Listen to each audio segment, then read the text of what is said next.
was definitely collaborative, but the seniors who devised this idea are really sort of the masterminds behind the project. Earlier this summer, Dr. Edwin Odom emailed our program and asked if we would be able to help them develop some sort of pouch or bag for this marching band project. And we developed 10 prototypes for the director of the marching band.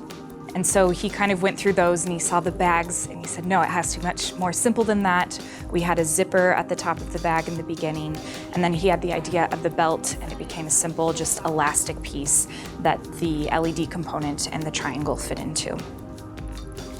We did face a couple of challenges, but nothing too serious because it's such a simple product.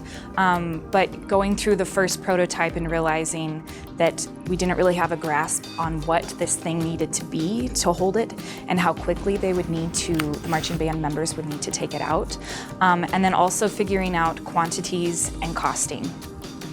So one of the best parts of our program, the Apparel, Textile, and Design program, is that everyone wears apparel, and it's not just limited to shirts and pants, but it goes into shoes and bags and any component that involves textiles.